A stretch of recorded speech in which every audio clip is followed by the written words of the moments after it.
when lives are on the line. Are there any obvious injuries? These men and women will risk theirs. The lad who was driving got blood coming out of his face. To save yours. RTC trap. They deal with the most serious injuries. The patient is described as bleeding heavily. Directly below his ear. There's a lot of blood there. The most critical illnesses. The reports of a male who's in cardiac arrest, and without any action, the patient will die. The two Yorkshire Air Ambulances cover Britain's biggest county. He's fallen 30 foot from the roof. Oh, yeah. He's got a big cut to his head. 5 million people rely on them. All right, sorry, sweetheart. To deliver cutting-edge emergency medicine.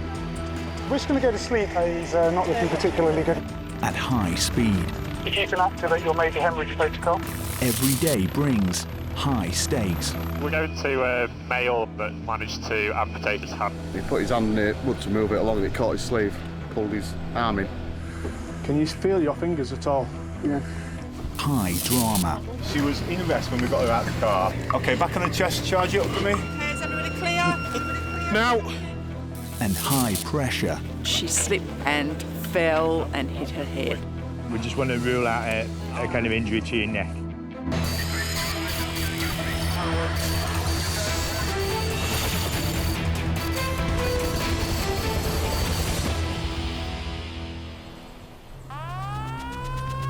The second the siren sounds at Air Ambulance headquarters, You've got a job. the race to get the helicopter off the ground begins. I'll go over to that, mate. We'll do a helipad from the spot. Everyone's OK in the back? Yeah, all good. Yeah, got a nice strong wind today, actually. That might be easy. Flight, don't we?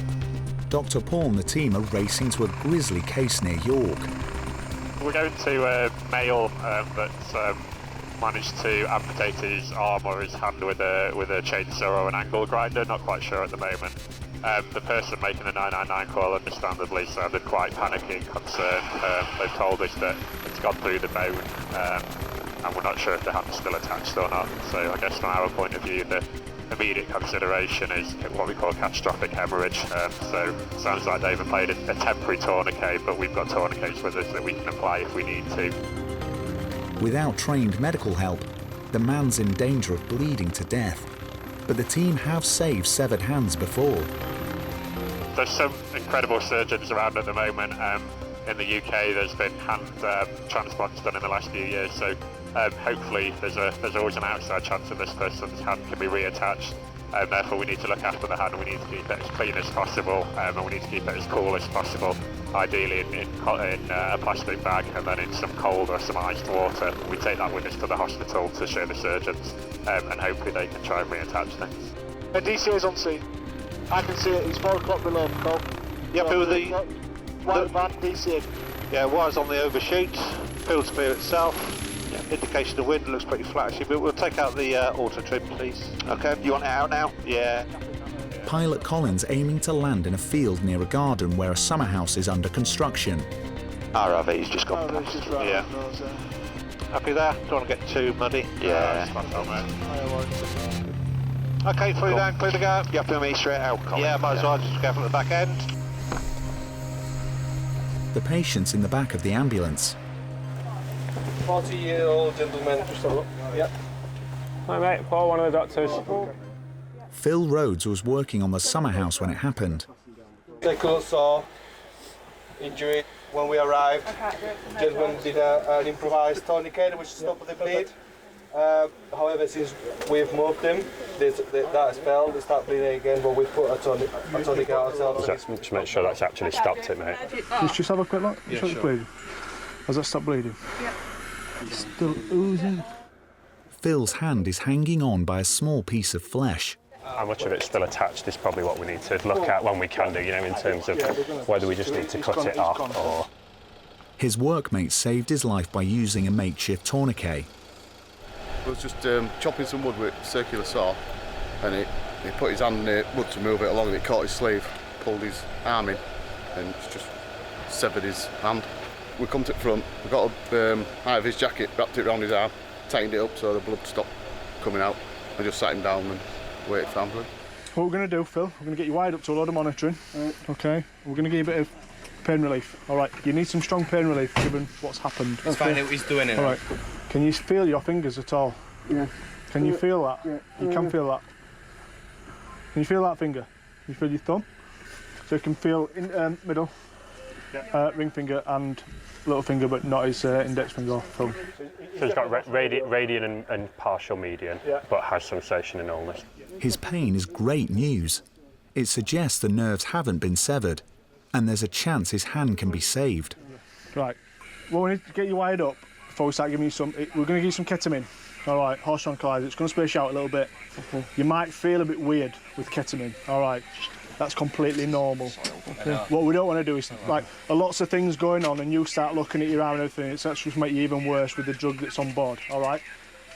So we'll probably just get you to look away while we just have a look at it.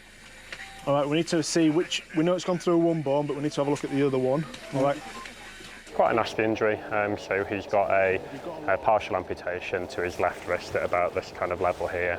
He's gone entirely through, you've got 2 bones in your forearm, he's gone entirely through his radius bone, which is the bigger bone in the forearm. He seems to have gone through the radial artery and some of the nerves on that side of the wrist. Sounds like there's been some significant bleeding when the crew first arrived, so we've attached a tourniquet to his hand. We're just giving him some pain relief now and some comoxiclav, which is some antibiotic to try and stop any further infection, and then we're going to get into leads reasonably quickly because we know we've got the tourniquet on, so the surgeons need to be aware of it and take him straight to the operating theatre. Paul, I reckon about 90 kilos. I'm going to give him, I think, 20 to start off with. Okay. Yeah. Well, I reckon That's quite a big chap as well, and blood pressure is good. And then, do you want to come in and we'll have a look? Yeah, we can do, yeah. And then after that... And then once it's dressed, we'll make sure... I think the illness is still intact. Paramedic Tyrone will get Phil's pain under control, while Paul assesses how much blood he's lost. The rest of it's there if you need it. I'm just going to go and have a quick look at how much blood there is about. Phil's a builder who was cutting fresh timber with a chop saw. Where he's done it, actually. Where was he? Just here? Yeah, fair enough, mate. Does friends and family know and stuff like that?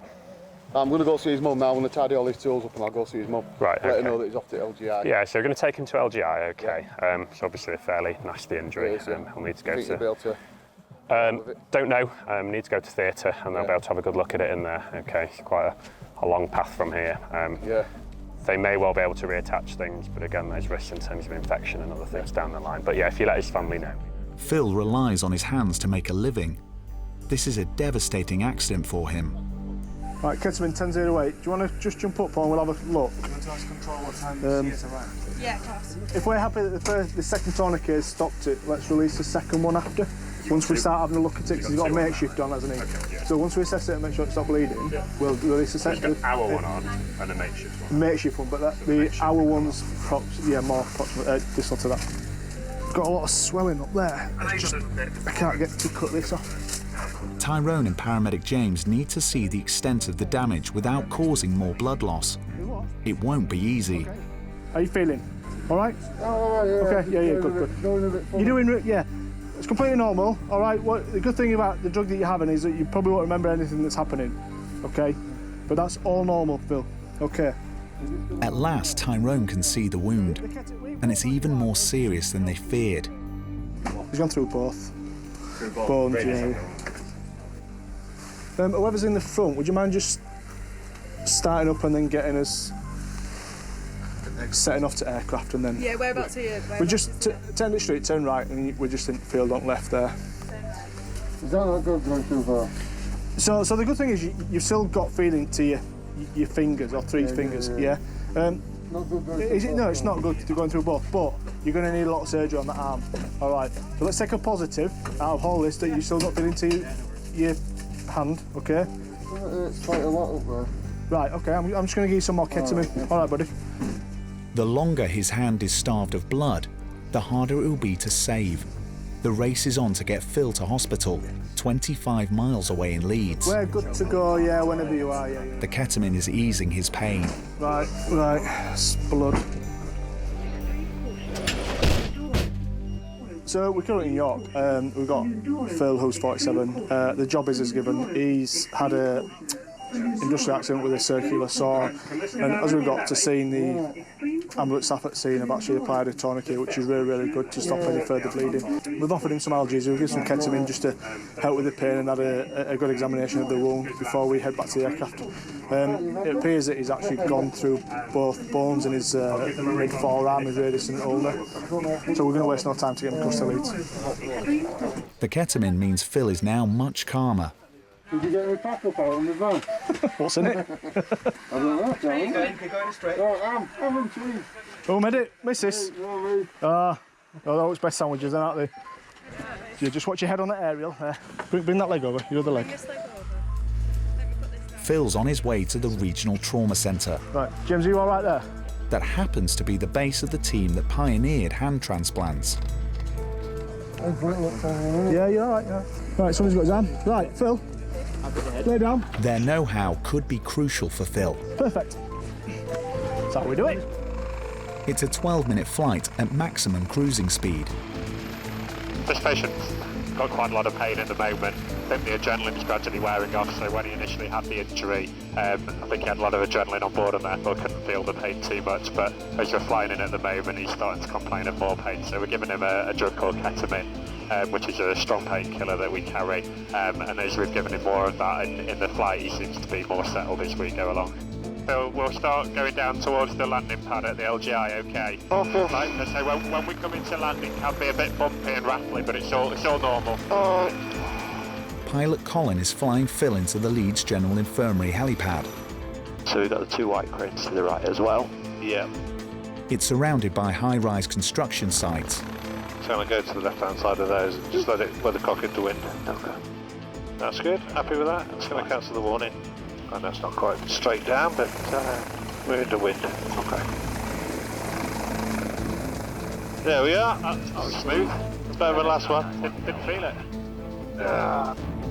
The hospital's firefighting team will help rush Phil down to waiting surgeons. So we've got Phil. He's 47-year-old. At about 9:35 this morning, he's been doing some work involving a chop saw at home, chopping some wood, where he's caught his lower forearm. The circular saw has actually gone through the radius and ulnar, with still some tissue attached. There was a makeshift tourniquet in place prior to the ambulance service, but the first tourniquet on scene by the ambulance service was at 9:55. That's the only injury that we've found. On scene, he was talking, no other injuries. Obs-wise, he had a heart rate of 90, respiratory rate of 30, blood pressure 130, 1/90, GCS of 15 throughout. He still does have some sensation to his middle finger, ring finger, and little finger on the same hand. It's an hour since the accident. Phil will be in surgery within minutes, but saving his hand will require skill and a lot of luck.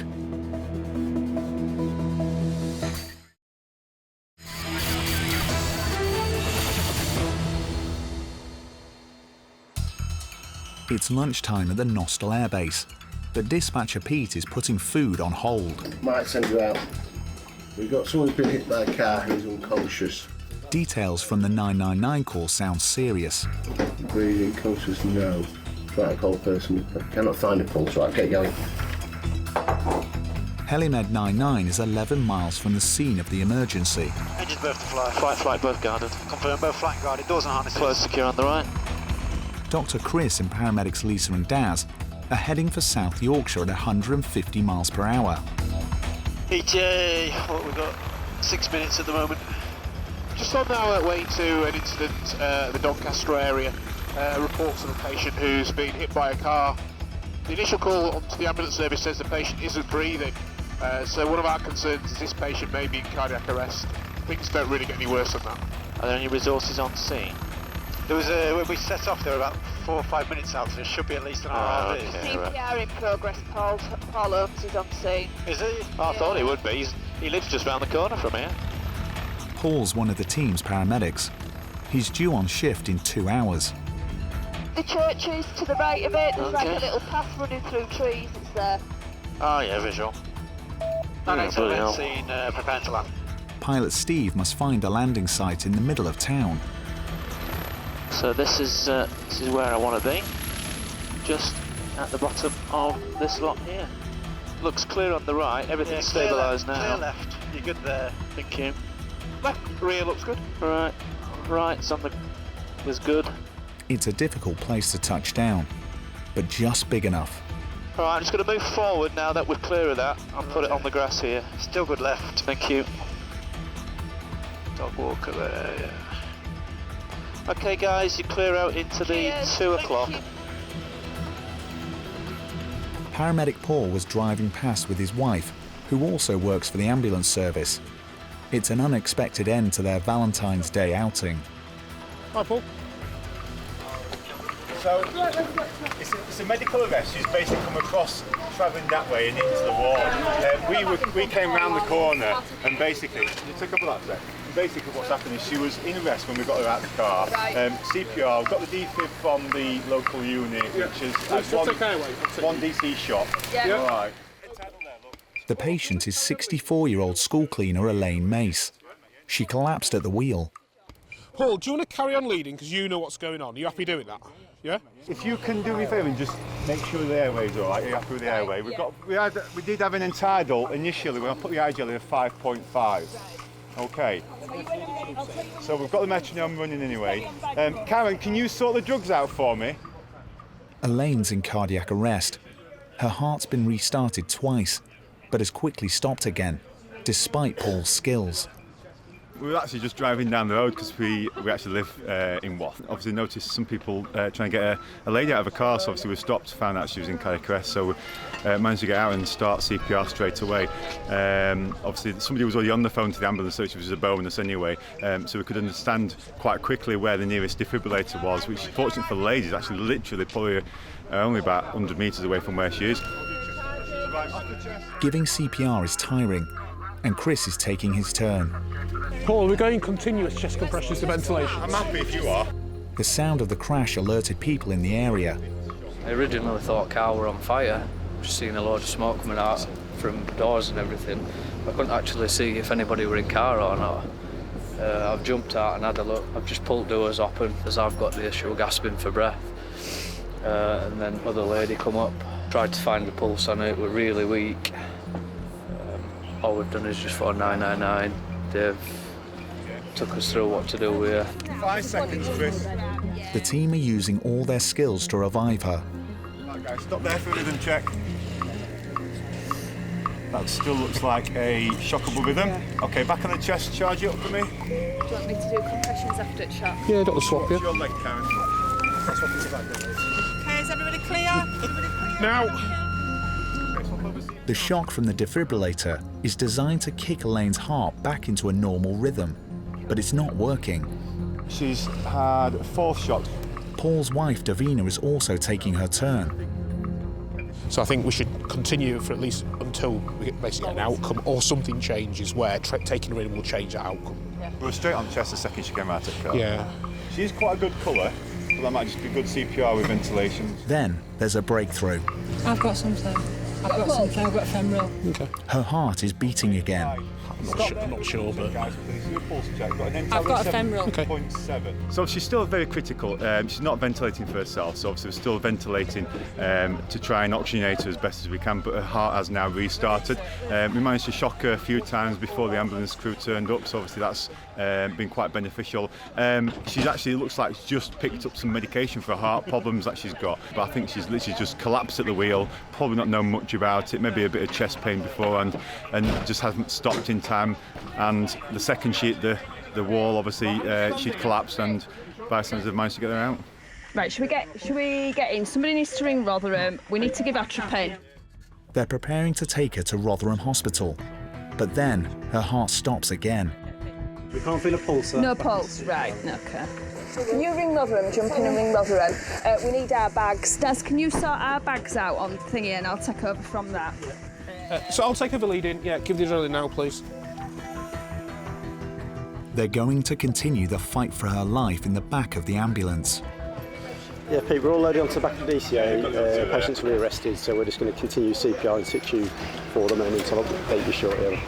Okay, so I'll sort her airway out. You leave the airway to me, right? See you guys at the hospital. Do you want me to travel with you or you have to? 8 miles away, the hospital trauma team is waiting to take over the fight for Elaine's life. But it's a battle they may not win. The guys are now transferring it into Rotherham General trying to stabilise on the way, and hopefully they'll be able to do sort of more when we get there.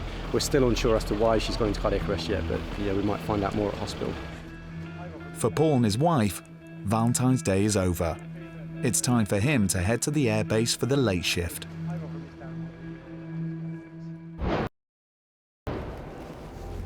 Working on an air ambulance is all about multi-skilling. And paramedics like Tony have to help care for their helicopters too. Training means Tony's as familiar with the anatomy of Helimed 98 as he is with his patients. And when the team is scrambled, medics must become airmen. RFD's an easy? RFD's, yeah, no change, 1027. It is off and stowed, we're going to the south, and brief is going to be a Vita 1 departure out of here. Today, pilot Lee is flying Tony, Tyrone and Dr. Andy to South Yorkshire. Did you get a gist of what we're going on, Tony? No, go on, just tell us. So there's somebody being trapped by their own car against a wall. Okay. It was all a bit unknown. The bloke wasn't panicking particularly, but you could just, in his voice, there was a... I don't want to worry you, but right. this is not good, yeah. What's up? No, I'm just talking about that job. Oh, okay. So no. Worried me then? No. No, you'll know if I'm worried. I won't talk. The team are already planning the patient's treatment. Okay, we're looking at hospitals. Sheffield Northern's only 5 miles away, so... Oh, really? Okay. We're 4.9, so Rotherham's 2.7 if it's not required. Hopefully this is going to be a very low speed and there won't be anything particularly serious. But obviously with that story there's potential for very serious injuries. The worst case scenario is that he could have something like a very severe pelvic fracture, femur fractures, and you can bleed an awful lot from those. So the worst case particularly could be that as soon as you release him and move the car, you can suddenly start hemorrhaging, and that can be a life-threatening bleed. So that would be one of the things that we're very mindful of. The accidents happened in a busy built-up area of town. Got the mast on the hill? Yeah, got the mast, mate. Landing sites are at a premium. Yeah, visual with the ambulance, 4 o'clock. Yeah, ambulance. I reckon it's going to have to be this park. Yeah, that's good, mate. Right, 3 o'clock low. Yeah. Okay. Lee has seconds to decide how to get his medics on the ground. Speed's good, height's good. Clear on the right. Garages. Okay. It would be illegal for any other pilot to land here without permission and hours of planning. Over the garages. Lee's relying on his crew to help spot the dangers. Be right on top of the goalpost. Yep, continuing forward and down. Clear on the right. Good left. Yeah, good night. This is about as close as I'm going to be able to get you guys. Yeah, no problem, mate. Yeah, where are we going, Toad? So just up to main road and left. Alright. He's landing his team just 200 yards from the accident. Okay guys, we're down, you clear out.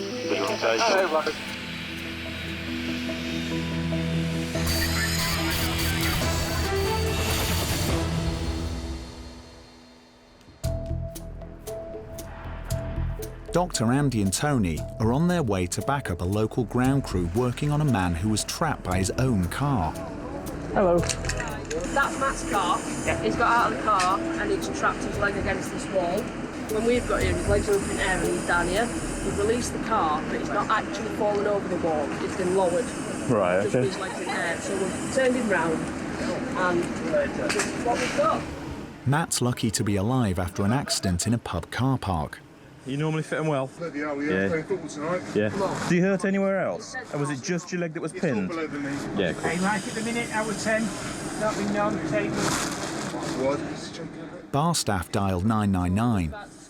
Me and my colleague were just on the fire exit, just having a cigarette, and a customer's pulled in the car park, just asking if he thinks he left his wallet in the pub last night. So I've came down to have a look in the pub, and as I came down, he had some screaming and shouting, and Chris followed me downstairs.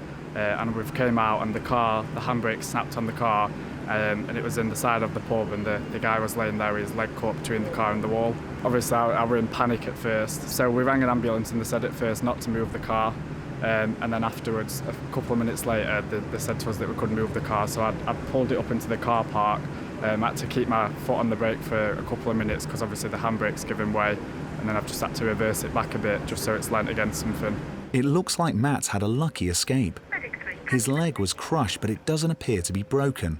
Yeah, update from his job in Rotherham. The patient was just pinned by his lower leg against a very low wall. He now says that his pain is minimal. His left leg is in a box splint. There's some obvious bruising to it, but no obvious external signs of a fracture. So he's just having his primary survey repeated in the back of the DCA. But if there's no change, I would imagine he's going to go to Rotherham by land with the DCA crew. Over. But it's too soon to be confident Matt's escaped lightly from what could have been a fatal accident.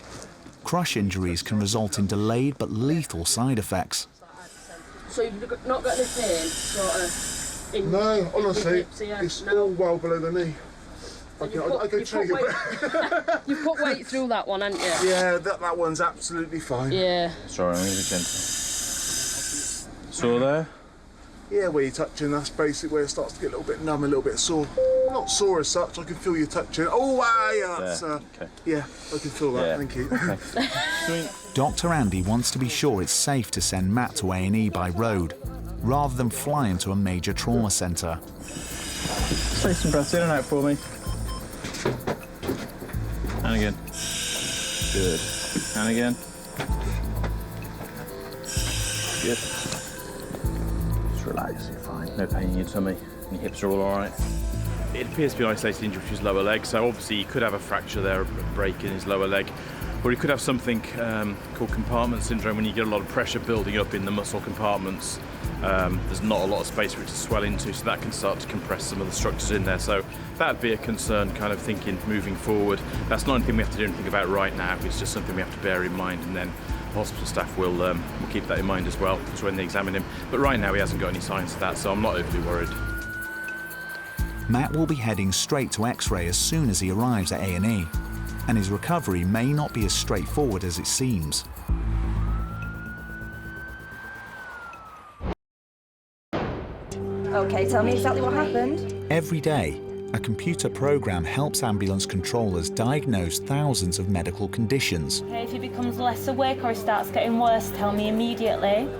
Some are minor, some serious. They're saying she's got pain in her chest. Dispatcher James is listening in to a 999 call. Yeah, go have a look. He's sending Helimed 99 from the Topcliffe Air Base. Okay, we'll lift it to the hover, it'll be a clear area departure down the taxiway there. Run happy? Good, yep. Away we go. Beautiful day. Turned out lovely. Alright. Pilot Harry knows the area well. Oh, it's at Old Walk, at the hotel. Ah, there you go. This is a very posh hotel. That's why we're going.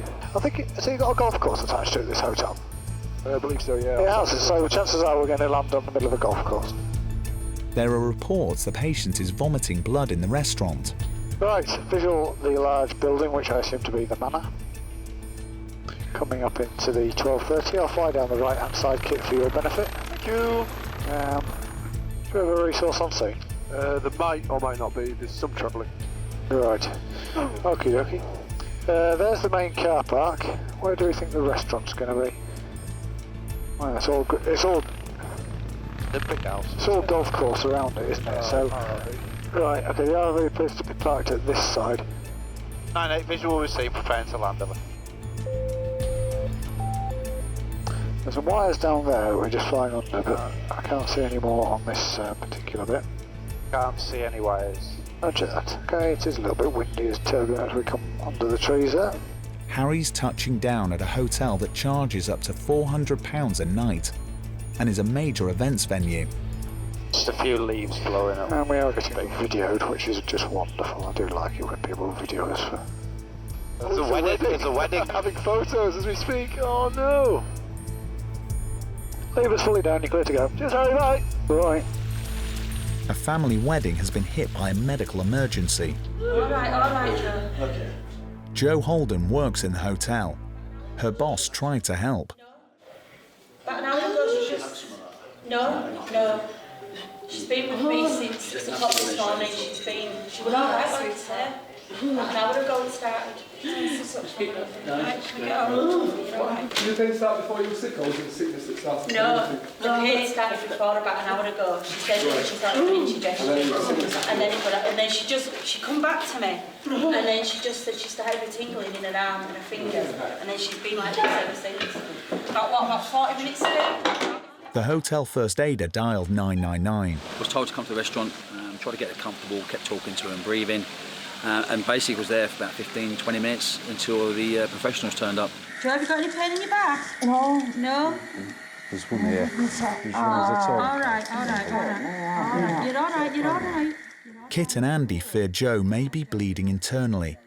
It could be a perforated ulcer. Come on. There we go, love. But Andy has another theory. Are you allergic to anything? Ibuprofen. Ibuprofen. I'm not sure. What's your name again, lovey? Joe. Joe.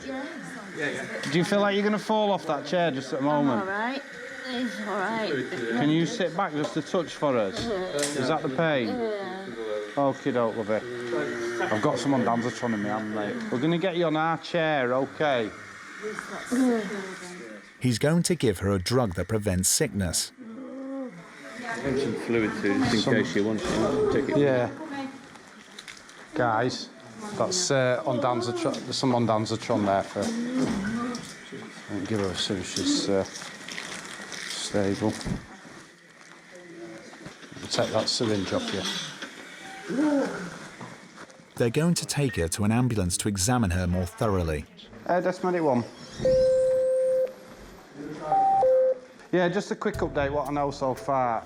Lady's just leaving at the moment. Yeah, she is a chest pain. It's epigastric pain with vomiting, possibly some blood as well. Potentially an ulcer, could still yet be a STEMI. We're not sure. We're just going to get the ECG as soon as we get on board, and then I'll be able to update you with a definitive location and whether or not we're transporting her. A STEMI is a serious heart attack. Pads have been stuck on Joe's chest in case they need to shock her heart back into rhythm. Yeah, blood pressure's fine. I'm just going to get a blood pressure on the other arm. Right, I'll start sorting our gear out. This is a medical mystery. 7.5. I'll give the desk an update and I'll get out your hair. I'm off. Well, we're quite worried about Jo. We think that there's a chance that she's maybe got a ruptured ulcer or something similar going on. So it's really important that she gets seen very quickly at the hospital. Now, from where we are here, with the ambulance being here already, if we were to fly her to the local district general, we'd have to transfer her in the land ambulance. So it's a bit quicker for us to take her in the road ambulance in this instance. Jo is on her way to specialists in York. The team hope they'll be able to solve the mystery of her agonising condition.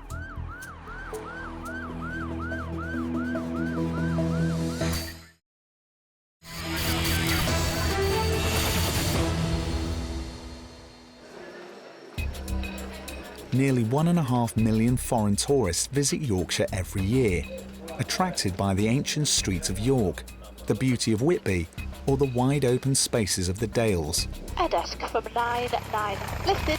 But today, one overseas visitor is in trouble. Heading towards Studley Pike. Over. Paramedics Sammy and Al are heading out to join an emergency operation in the Pennines. Mountain rescue volunteers in the Calder Valley are trying to reach a woman who's collapsed with a suspected broken ankle.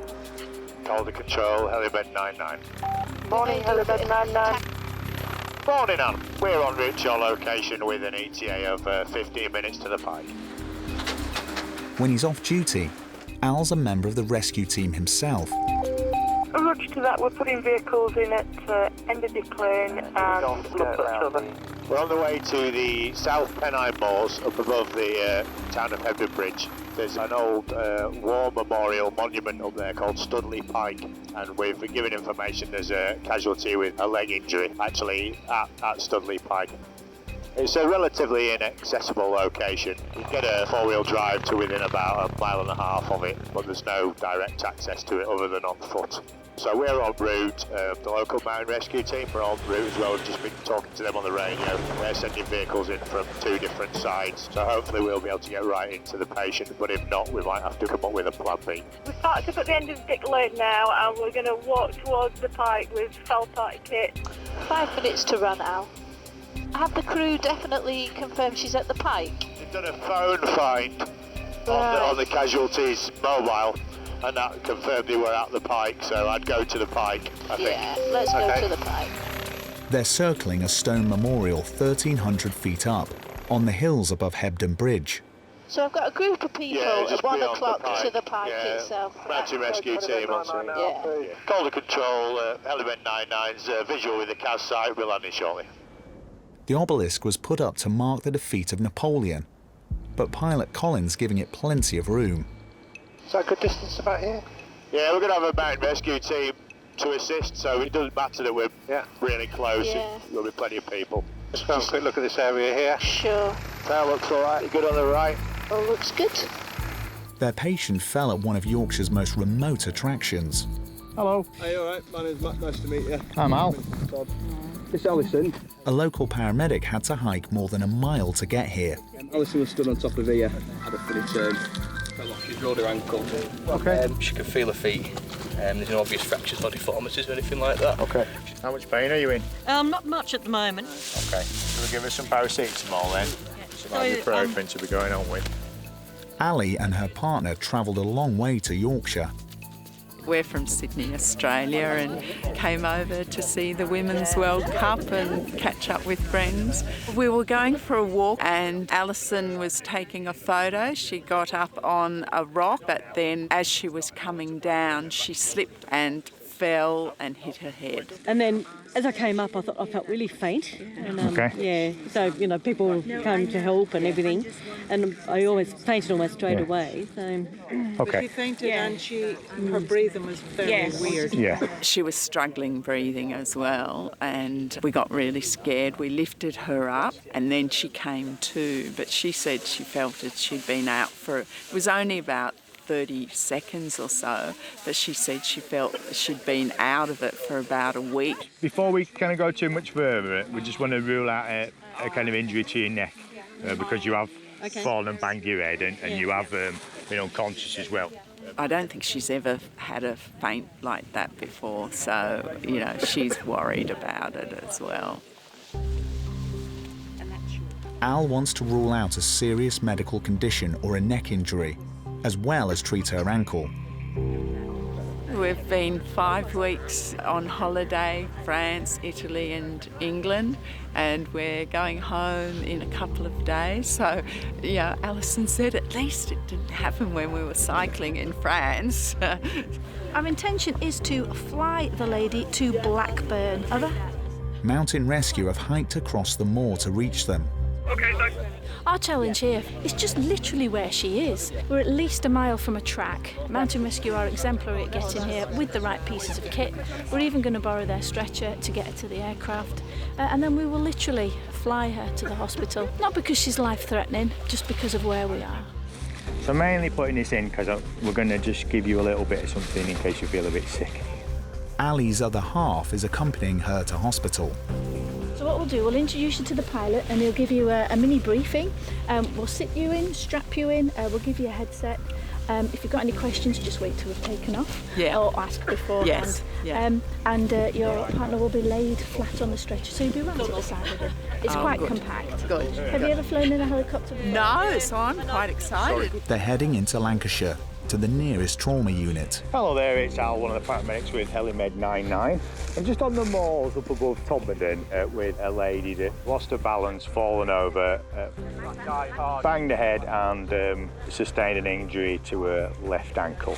All her obs are normal, which is relatively pain-free. Prepare to lift, brace, be about a 5-10 minute carry to the aircraft and then a 15-minute to you, so let's say half an hour. Okay, we'll see you then. Bye. I'll come into Lava and I will depart that way with a helipad for departure. Roger. Big obelisk, 11 o'clock. Thank you. Yeah, don't crash into the obelisk, otherwise there might be another war. Yeah. Calder control, Halifax 99. We've lifted for Blackburn. Thanks for your help. Roger that. This flight will save Ali a lot of pain and discomfort. Her ankle may require surgery.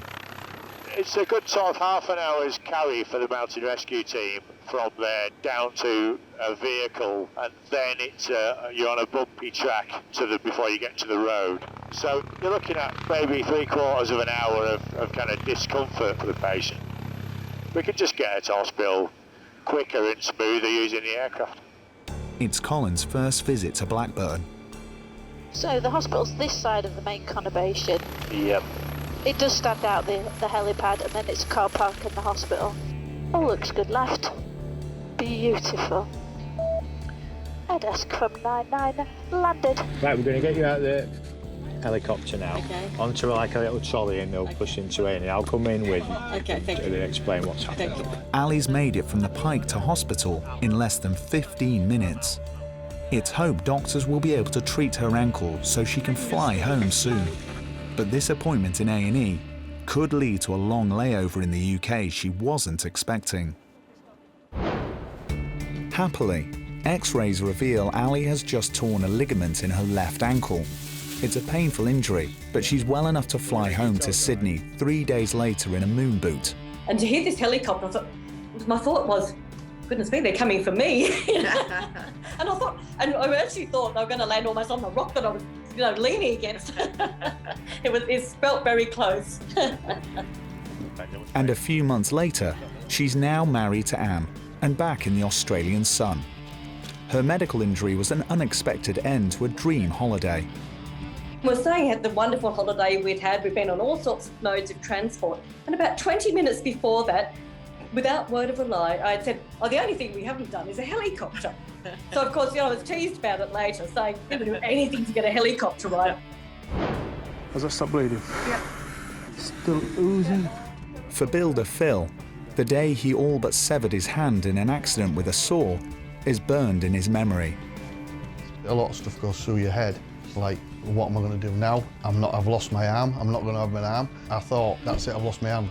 And how am I going to drive? How am I going to carry on at work? What am I going to do? And even when I got to the hospital and they said to me, all right, we'll get you in surgery and get your hand back on, I was like, yeah, right, you won't get that back on, no chance. But Phil was wrong. Thanks to 2 major operations, doctors managed to restore feeling and blood supply to his hand. I had an operation for 12 hours, and then on the Friday when I went back again, that's when they connected all of the bones back up and the tendons and all the other little bits and bats what they need to put together. The massive injury he suffered has left him with major scarring, but he has almost full use of his hand. Hi, Paul. It was a mess when we got her out of the car. Sadly, 64-year-old Elaine, who collapsed at the wheel of her car after a massive heart attack, died 2 days later, despite the efforts of first aiders and paramedic Paul and his wife. Are you allergic to anything? Hotel worker Jo spent 2 days in hospital. Doctors blamed her illness on a rare allergy to orange juice she'd drunk that morning. Hello. Miraculously, Matt, who was crushed by his own car in a freak accident, only suffered muscle and ligament damage. He was confined to bed for 8 weeks, but after a spell on crutches, he's now back on his feet.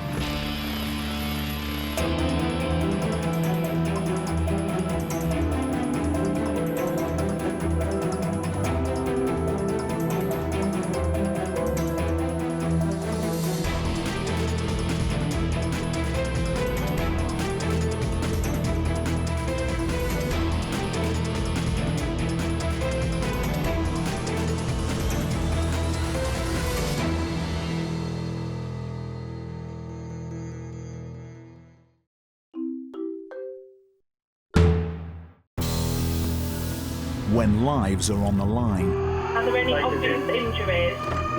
these men and women will risk theirs The lad who was driving got blood coming out of his face. to save yours. RTC trap. They deal with the most serious injuries. The patient is described as bleeding heavily. Directly below his ear. There's a lot of blood there. The most critical illnesses. The reports of a male who's in cardiac arrest, and without any action, the patient will die.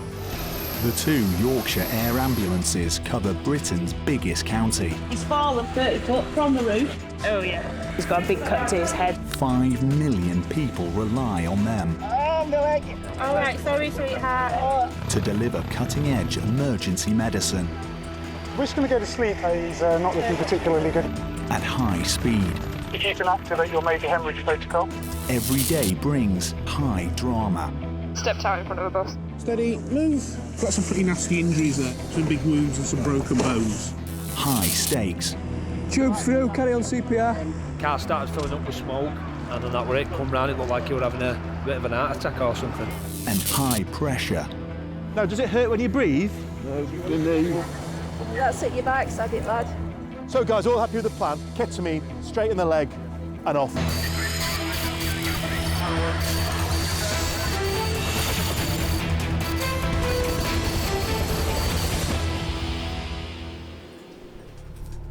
It's lunchtime at the Nostell Air Base. Job, guys. But food is on hold. Where are we going? Halifax. Lady's been hit by a bus and it's run over her legs and said that it's at a nasty angle and doesn't look very good. Paramedics Rachel and Matt are heading out with Dr. Chris. Please take us, mate. Engines ready to fly. Flying guarded. Confirm doors and harnesses. No secure, secure in the back. Pilot Lee's flying his team 20 miles into the Pennines. It's by a bus. Oh, have they? Yeah, stepped out in front of a bus. That is a bad day. Run over by a bus, that's even worse. More details are coming in. It's sounding increasingly more serious. Leg facing wrong way. The accidents happened in the centre of Halifax, a town of 88,000 people. It's gonna be busy. Bendy leg.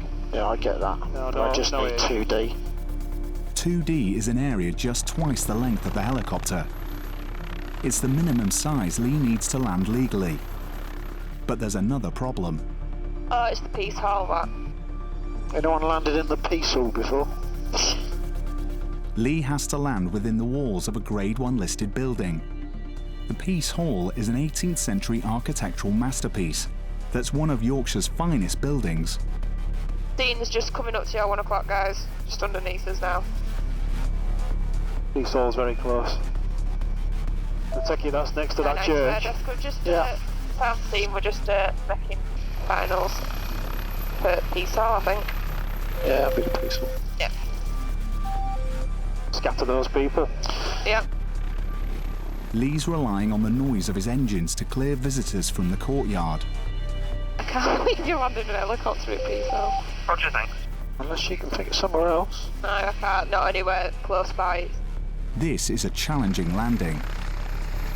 So to your 2 o'clock, there's some marquees. The whole crew are keeping a lookout to assist Lee. You're blowing the signs on the berm.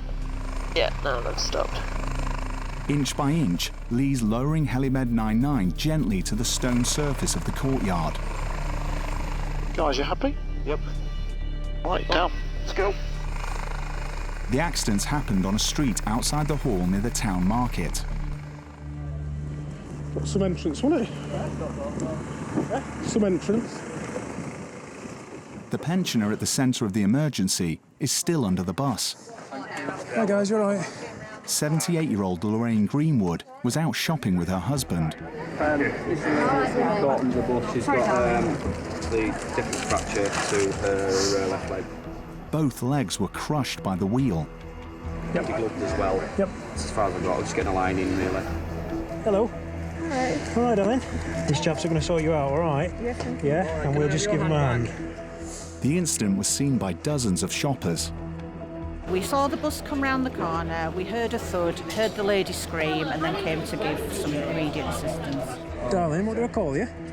Lorraine. Lorraine, my name's Matthew. All right, I'm just going to be down at your legs. Okay, I'm just going to cut your trousers and things just so I can have a good look, okay? All right, my love. She's in a lot of pain.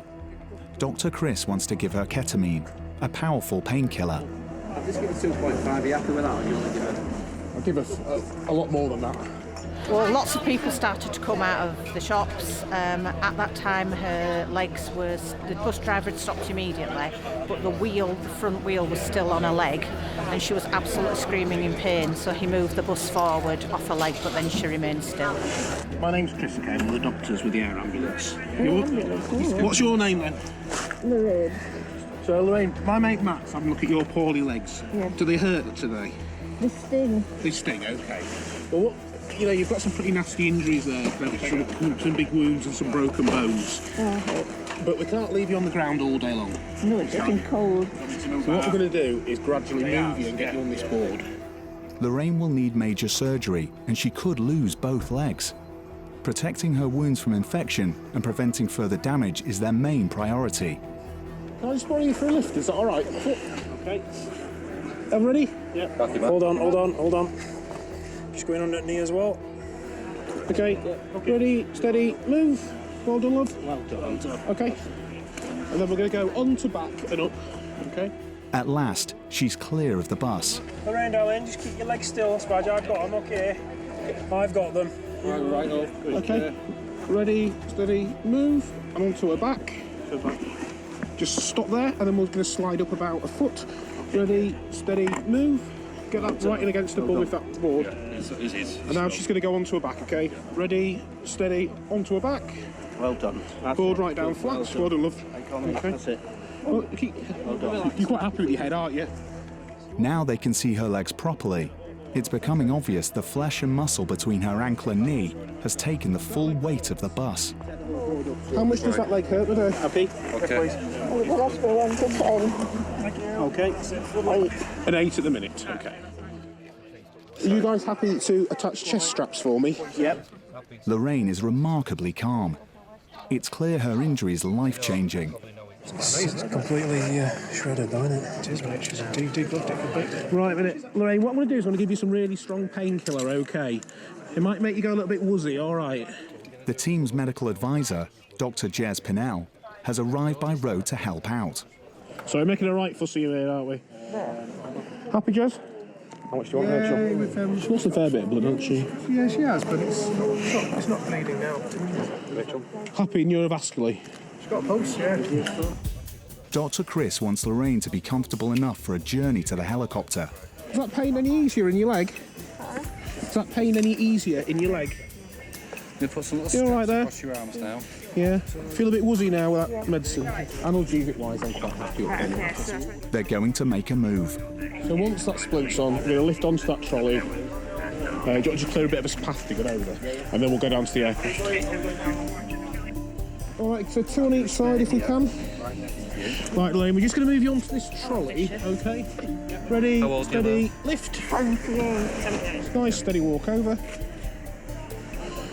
Grand and down there. Right. Now we're going to bring him to peace out. Older patients often shrug off pain, but Lorraine's calmness isn't fooling Chris. She's pretty comfy. I'm not going to push her too much more drugs. Stoical, isn't she? Yeah. I mean, she's got a pain score of 9 out of 10 though.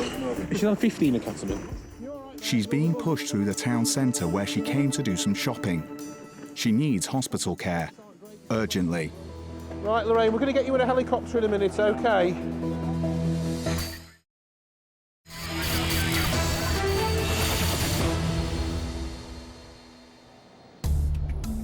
In the heart of one of West Yorkshire's most historic tourist attractions, the team are preparing for a dramatic takeoff with elderly accident victim Lorraine on board. All right. Can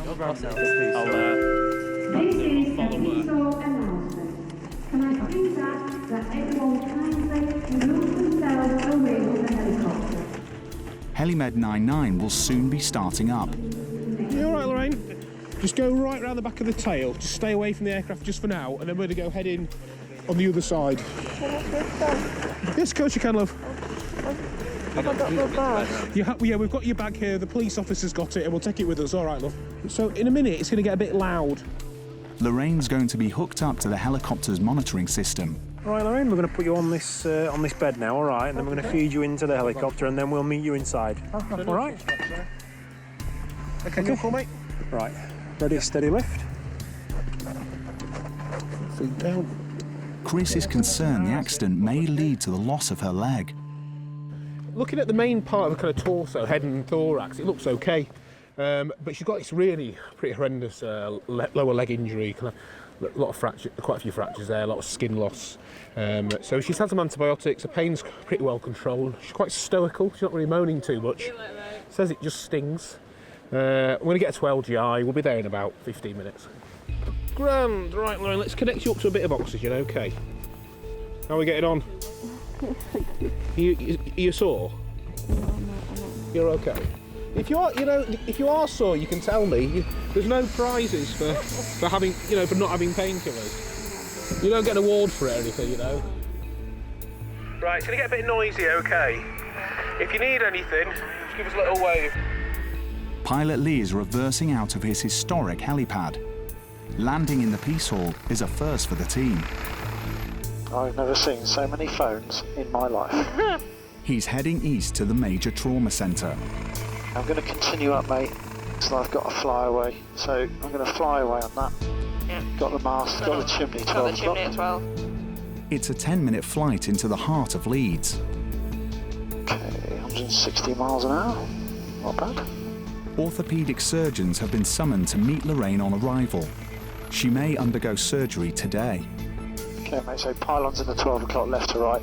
We're just being squeezed down slightly by the cloud base, but I'm happy there are plenty of options. I'm going to go continue at this height.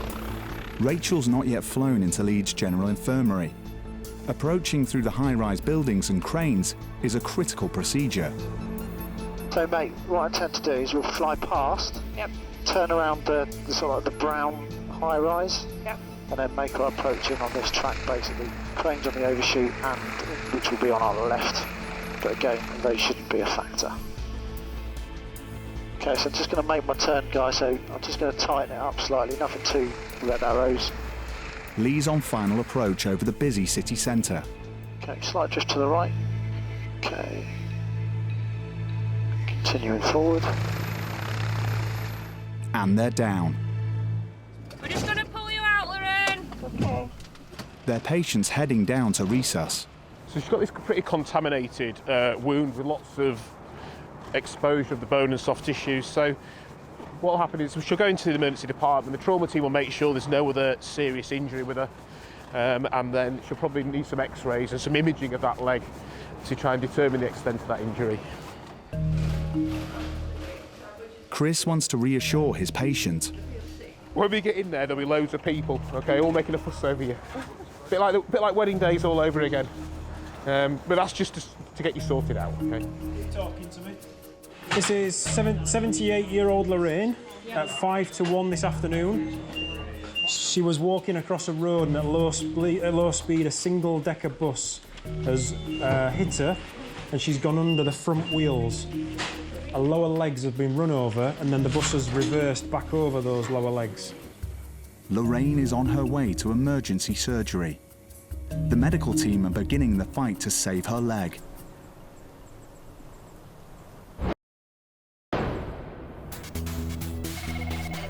At the Nostell Airbase, a senior controller in the 999 Operations Centre is on the line. Gav speaking. Got a job. Carby motorbike. Loads of multiple cores, so God doesn't know what. Where is it? Looks like it's Maltby. No, paramedics, we've got a job. Okay. Pilot Gary's hitting the helipad running. Radio's lights. All as required. We've got Doncaster on there. And brief. Brief. It's very windy, so it could be bumpy on the way down. Okay. Flying Dr. Tim's on shift with paramedics Pete and James. What do we know? Car versus motorbike, multiple calls. Crossroads in middle of Maltby. The crash has happened in a busy town centre in South Yorkshire. It sounds like the biker's in a bad way. When a car hits a motorbike, there's only one person going to come out worse than that, and it's the motorcyclist. Unfortunately, the human body is just not designed to be decelerated from 30, 40, 50, 60, 70 miles an hour. So we'll have to do a very careful assessment of his airways, breathing, his circulation, and then hopefully get him to the nearest trauma centre, which will be Sheffield. They're racing south at 150 miles an hour. Gav, is there anyone on scene or likely to be on scene on our arrival, ETA 3 minutes, over? Yeah, affirmative, yeah, Rat has just keyed on scene about a minute ago. We're just waiting for an update from Rat, over. A Rat is a senior paramedic specialising in cardiac care. He was near the scene. Okay, crash is straight below you guys, on the right hand side of the aircraft. Visual! Okay guys, come out of the aircraft, got 1 o'clock, and there's a exit out of the area. Gary's descending into a busy shopping area. Way below my side, mate. There are few safe places to land adjacent to the crash, except for a football pitch.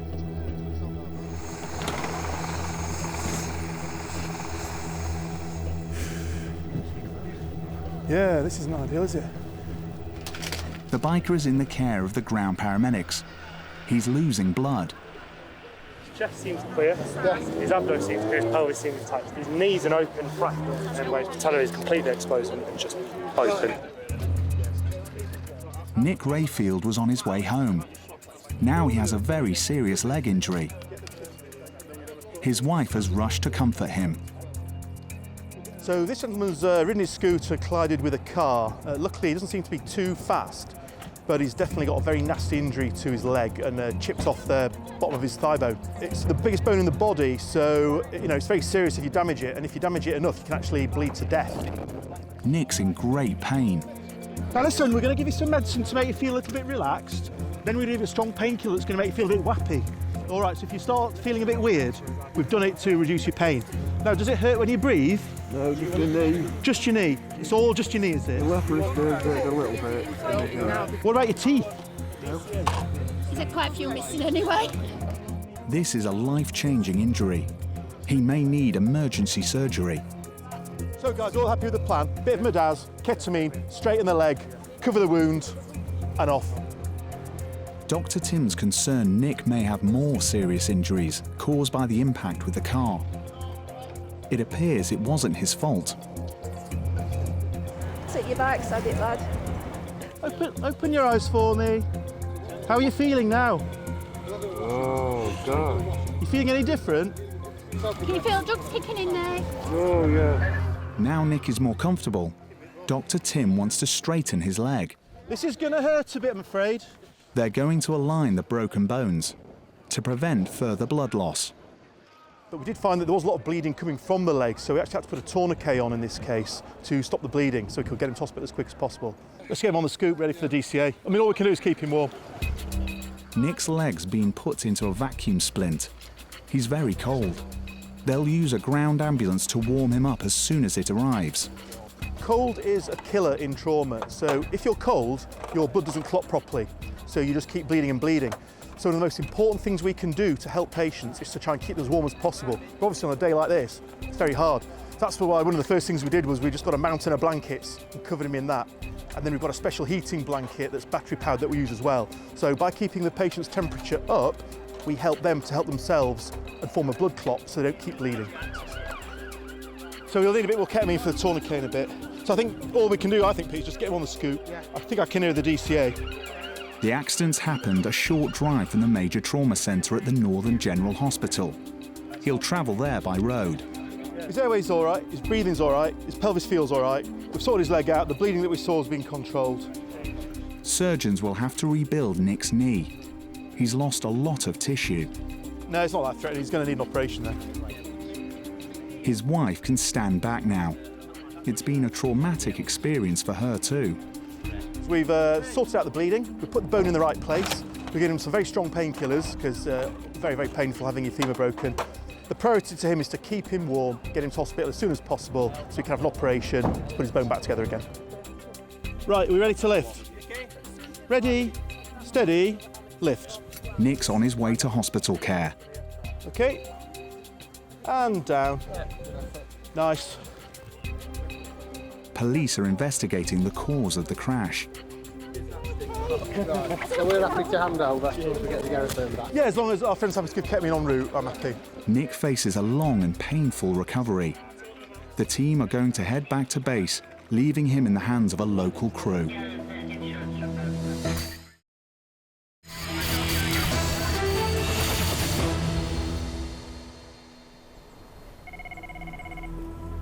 Every day, hundreds of ordinary people step in to save a life.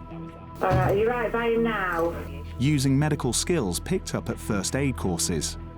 Alright, so tell me exactly what's happened. He's just crashed his car in front of me. It looks like he's having an heart attack, but... So is he awake? No, he's unconscious. Right, is he breathing? Yeah, he is. Yeah. He's breathing very, very shallow. Right, okay. Going to the A1. 10 miles from base, a van driver and an off-duty doctor are fighting to save a man in cardiac arrest. Everyone ready? Yep. Yep. Lift it. Dr. Sarah and paramedics Andy and Paul will be there in less than 5 minutes. So it's on the main A1, is it? It is, yeah. Near Barnsdale Bar sort of areas, which is sort of like Pontefract. Yeah. The man's car careered off the road. Alaska 98. We are overhead the grid. Pilot Scott needs to get his medical team as close as possible to the man's car. If it's too sloping, I'll hop across to the other field behind us. That's us committed there. He's aiming for a field adjacent to the A1 motorway. Good check for no domestics strung across anywhere. No wires I can see. Okay. If you want auto trim, give me a shout. Yeah, I think we're going to be okay. You happy there? Yeah, good. A group of motorists pulled the man from his car after it hit the sign. How are we doing? We'll get him onto the road. In cases like this, speed is vital. You all right, grab it defib, fella? Defib, me? Right, yeah, go for it. Run 2, 3, slide. The off-duty doctor has just been joined by 4 ground paramedics. OK, bag and mask? Right. Yeah, I'm good, yeah. Yeah, so what rhythm are we in? Looks like VF to me. Has he been shocked? Yeah, twice. But it was van driver Dean who started the fight for the man's life. Come to a junction just there, sort car hit the curb over there, come straight across where he crashed into it here. Car started filling up with smoke, and then that were it, come round, it looked like he was having a bit of an heart attack or something. Phoned straight away for ambulance. He was breathing at the time, and then his breath started getting a bit shallower in the shower till he eventually stopped, where she'd tell me on phone, get him out of the car and start doing CPR. Right, let's stop there and do another rhythm check, please. Okay, any pulse? No, it's like VF. Okay, back on the chest for me. I've just done a first aid course. Yeah, it's a bit different from a classroom to this. Yeah, because obviously it's either somebody's dad or somebody's husband. So yeah, that plays an effect, yeah. Layla, an off-duty A&E doctor, also stopped. She was on her way home. I was just driving along and stopped when I saw that they were doing chest compressions. I've just got rid of all the shit out of there. I'm going to re-eye gel him just for a minute. Okay. Paramedic Andy's putting a tube down the patient's windpipe to help them get air into his lungs. Right, I've got a grade 2. Sarah is checking for signs of a response from their patient's heart. Okay, so you're at 2 minutes. Okay, so carry on CPR. Right, we've got CO2. Can we just get it so we got the screen up a second? Carbon dioxide is coming from the man's lungs. It's a good sign. It means he is still absorbing oxygen, keeping his brain alive. I'll just get a holder on. Right, just stop CPR a sec. They're preparing to shock him again. Way down. Equal air entry. Yeah? Yeah. So we've got a good CO2. They're now giving him chemical hormones in an attempt to kick-start his heart. Next rhythm check, we're banging in another adrenaline and the amiodarone. So Yeah. he's had 6 shots. And we'll be now, going so. to Doncaster. There's not a mark on him, is there? If it wasn't for Dean and other drivers, they'd have no chance of reviving him. Sounds like he's had CPR straight away, doesn't it, as well? Yeah, one of these guys found him. So what's he had? VF, numerous VFs, gone into a system one there. PAA. He's being shocked again. Yeah. But there's no response. Okay, 1, 2, 3. That's it. Stop. That's it. CPR again. Dr. Sarah wants to see if there are any clues to his condition in his pockets. Just going in his wallet, see if he's got a prescription. Yeah. Shop advised, everyone stand clear, checking top, middle, bottom, shocking. From his wallet, Dr. Sarah knows the name of her patient, Brian French. He's 64 and lives nearby. It sounds like a medical arrest into... It's just a little swerve into there. So that's 1 minute, Had the guys, chest okay. pain and then died. Immediate CPR by van man though, so he's had a really good try. He's got CO2's come up. I think we just need to go. Although Brian was clinically dead for several minutes, a dash for the nearest A&E could still save him. We get the stretcher ready, and then basically we'll just lift him up, and then we'll put him on. The second we get down, somebody start CPR for me. Is that all right? Giving CPR is physically draining. The whole medical team have been taking turns. Is there any chance you might be able to give Don a ring? Just tell him we've got a patient in VF. Yeah. How long's he been in VF? How long's he been on? Half an hour. He's had 14 shocks. 14 shocks? Yeah. What we'll do is if we get all into position first, and then we'll pick him up, and it'll be minimal time off the chest. 40. Okay, everyone ready? We're going to go on lift, ready, steady, lift, stop CPR, trolley, and down, back on chest. Well done. To do that for a minute? Oh, yeah. Yeah, I'm all right, so yeah. But at last, there are signs that Brian is responding. I think he's not dead anymore. Have we got no? No. I felt some breathing. Yeah, he's been breathing for a bit. So we've got a good CO2 and he's breathing. Parker, I'll give you them, mate. Cheers, fella. But the odds are still against him. Oh, he's really poorly, this guy. I mean, his chances are pretty slim. He's been in a shockable rhythm for over half an hour now.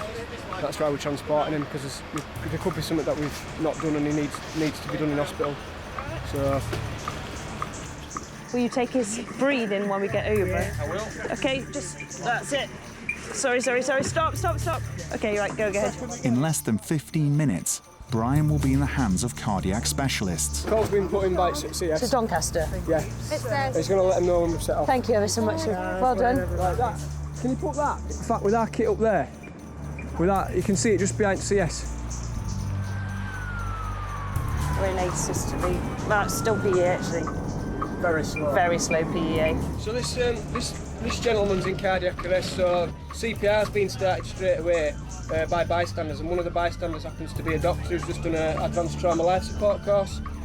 We've arrived on scene. These guys have provided 2 shocks, and then we've continued to shock him and tried to get him ready to transport to hospital. We've intubated him. We put a tube down into his mouth and down into his throat, because his airway was quite soiled. He's had lots of adrenaline, and we're transporting him to Doncaster Royal Infirmary. It's hoped Brian can still be resuscitated. CPR has kept oxygen flown to his brain, limiting any damage. Helimed 99 is heading back to base, but the team's patient is now arriving in A&E. It's really not looking too good for Brian. It's been a very, very long period of cardiac arrest. Even though we had some rhythms that we could do shocks for, his heart has never beat by itself. But the hospital have taken over now, so they're going to do some extra tests in the hospital to see if they can get his heart started, or if there's any other treatments that can be instigated to get his heart started. But I have to admit, at the moment, it's not looking very good for Brian. Don't think it's going to be a very positive outcome. Dr. Sarah can only wait for news from Resus. Brian still has a slim chance, and the team fight for every life no matter the odds.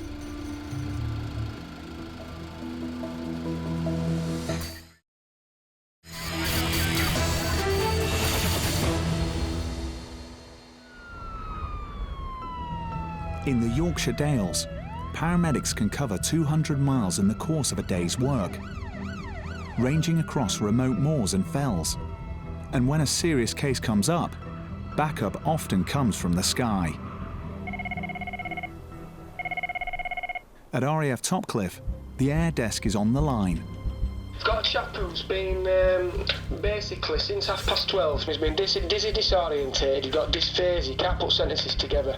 There's no facial weakness, there's no arm weakness, and he's getting more and more agitated. They believe he might be having a bit of a bleed. This case sounds serious. 25 miles away, Dales paramedic Pete suspects his patient is having a stroke. All right, fella, I'll let him know you're coming. Cheers, buddy. Speak to you in a bit. Bye. Sam and Lee are heading out to Wensleydale. Labour, yeah. Yeah, sort of part of the world. Asquith. Yeah. Helimed 98 will be there in 15 minutes. NS 98, we've lifted Topcliffe en route to Asquith. We've been asked to assist one of our specialist paramedics, something that Yorkshire Dales, the 84-year-old gentleman who's presenting with some sort of confusion and slightly agitated. The specialist paramedic believes it could be a cerebral event this gentleman is having. So it could be a blood clot, or it could be a bleed, or it could be an infection. That's the grid in there, in the middle of that sort of like setup. Just watch the speed. Visuals. Yes, so 3 o'clock now in that very sort of courtyard. They're circling a holiday complex in the middle of the village. So where do you want to land? It's a tricky landing. Because that's a walled garden, isn't it? Yeah. Oh, I've got the RRV, see it? Yeah, that's right. 2 o'clock low. Top of the mound, then follow the path round. Yeah, still showing at 2 minutes. There's no wires coming forwards off these posts. No. You are good to the left. Roger. And we're good right and low. They're slowly descending into a level patch of grass on the sloping fell side. Good left, mate. Surrounded by walls. Yeah, you're good, Tail right. can come this way if it needs to. Auto trims out, acknowledged. We're down and locked at minute 02. Engine's coming back. NS98, we've landed C. You clear out, mate, but go to the 12 o'clock. Yeah. Lee's heading off for a handover from ground paramedics. Okay, so obs-wise, he's tacked near because he's hyperventilating himself. But he's just continually, it's become more and more progressive. Charles Etherington is on a country break with his wife. So dysphagia originally. Yeah, right. But now he's become agitated. Has it? Right. And I've spoken to James Cook. And they said go direct to Ward 28.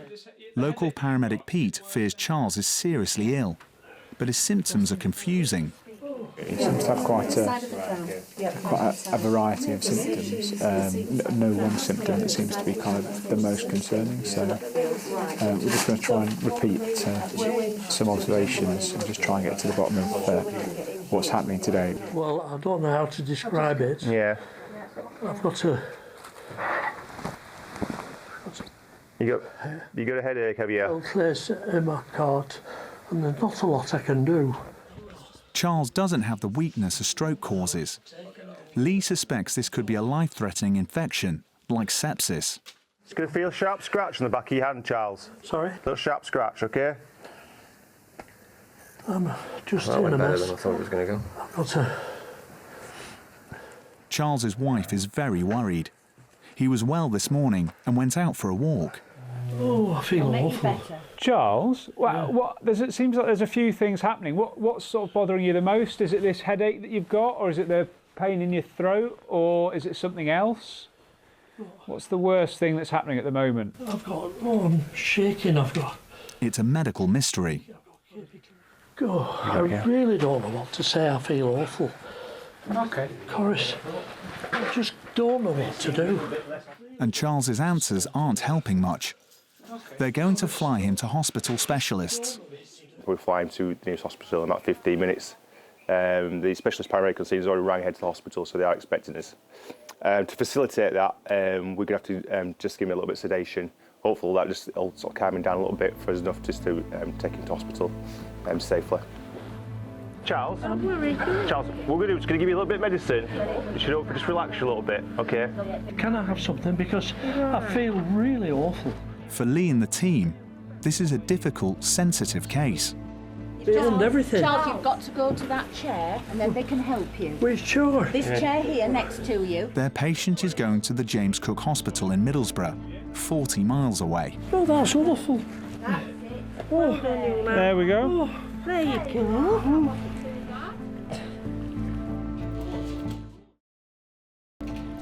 Charles needs urgent treatment.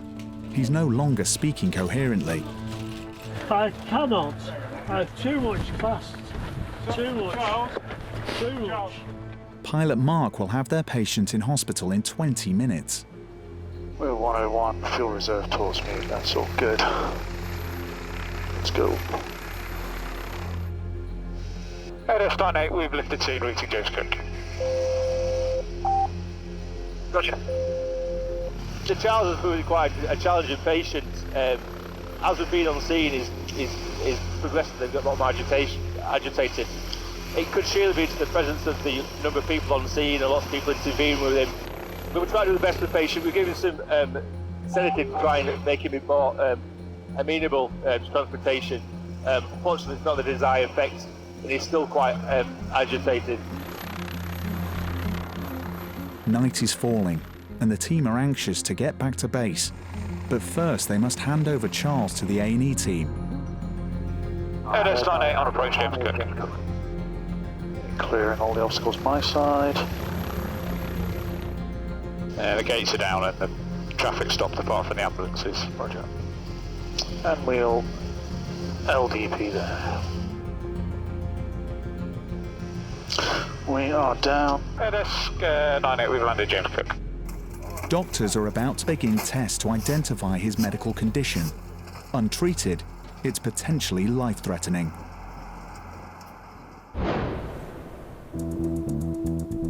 On a country road near Leeds, there's an emergency. OK, bye. A A biker and his pillion passenger are lying injured. Pilot Andy will have his medics there in less than 5 minutes. Visibility's a bit iffy today, isn't it? Elevator, I believe, hello, basic service, QNH 1025. The grid I've got is coming from this little metal road just to the right of the big white box. That's the same I've got here. The crash has happened after a tight bend at the end of a long straight. I've got emergency vehicles on the nose. You've got that pylon. Pylon beyond, yes, well spotted. I'm just stowing that. Right, we're almost there. Landing checks, please, Pete. I'll land on the obvious side, on the other side of the road as we are now. Yeah. Could be a bit dusty. I'm going to come all the way around the winds. Very light coming from the north. Be careful not to get too much dust in that vicinity. Andy's heading for a roadside cornfield. What's your drive time to Leeds, and when you looked? 24 on route planner, so probably 20 minutes tops. Okay, Pete. Talk to him. Yep. Dr. Andy must decide which of the bikers is the most seriously hurt. Just got 2 patients. Lady looks fairly minor. I looked at her, and then obviously this gentleman. He's just a bit braddy.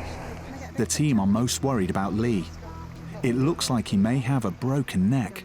Well, he's been riding his motorbike with his wife, his pillion passenger. Looks like they've come round the corner, lost control, and ended up on the ground down here. Thankfully, his wife's basically uninjured. Nothing wrong with her. Went quite slow, actually. It wasn't that hard. I think he just came down. It caught him unaware. Did he come over the top?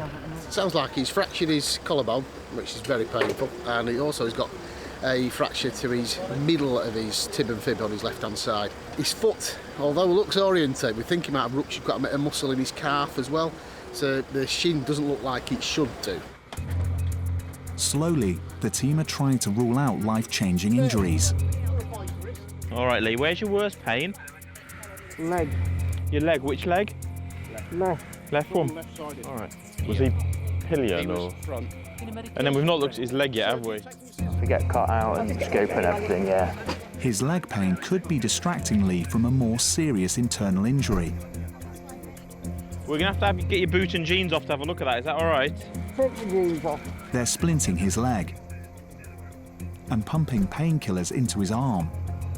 Just giving you a bit of morphine now, Lee, so you might start to feel a bit dizzy, a bit lightheaded, all right? This will allow them to examine his leg. Is that hurting in the middle of your shin? There we go. Boots an off. obvious mid-shaft there. It's swollen, shin's swollen. I mean, it's not pointing the wrong way or anything. Though painful, it's not a critical injury. Lee's partner, Carla, is naturally worried. You all right, darling? Yeah, it's all right, I'm here. Air desk from 99. Yeah, just an update, mate. He's looking like he's got a fractured clavicle on the left side and also a closed left-sided tib fib. It's not triggering anything on the major trauma tool. Lee will face a long recovery. Though the couple hit a lamppost, they appear to have had a lucky escape. So we got me in the back of the ambulance, and I think he's going to go to the local trauma unit with the crew. Thank you. For the air ambulance team, thanks, Aid. It's time to return to base.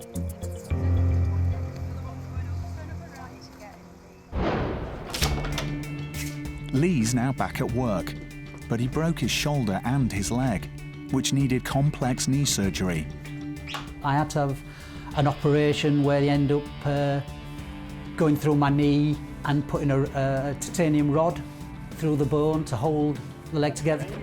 Carla had some broken ribs. She also had damage to her leg, but it took her time to get over her injuries, especially the broken ribs.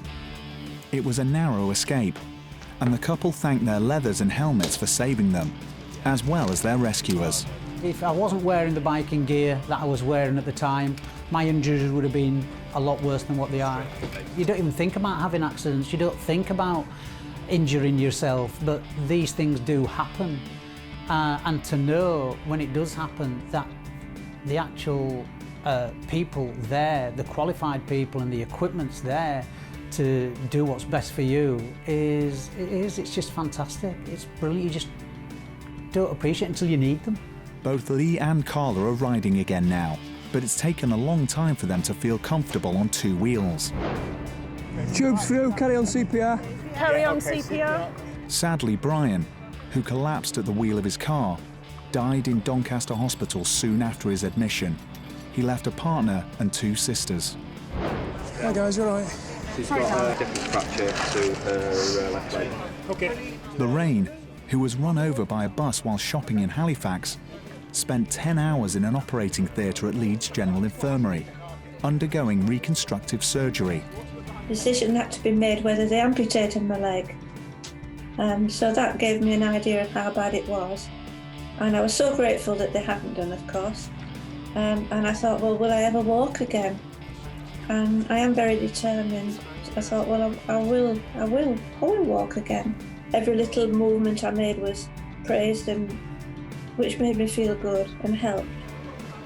Lorraine needed implants and skin grafts to both legs, but now she's back on her feet. I could have lost my leg, but then again I could have lost my life. But I didn't. That life's been given back to me, and I am so grateful that yes, I have got life, and I'll do the best I can with it. And she's especially thankful to the medical team and the skill of Pilot Lee, who turned Halifax's most historic building into a helipad. His chest seems clear, his abdomen seems clear, his pelvis seems tight, his knees and open flat. Nick, whose scooter collided with a car in Maltby, has given up biking. The car driver was fined and sent on a driving awareness course. You got a headache, have you? In my cart, and then not a lot. And Charles, who was flown to hospital from a holiday complex in the Dales, was found to be suffering from a severe urinary infection. He later developed sepsis. He has ongoing health problems.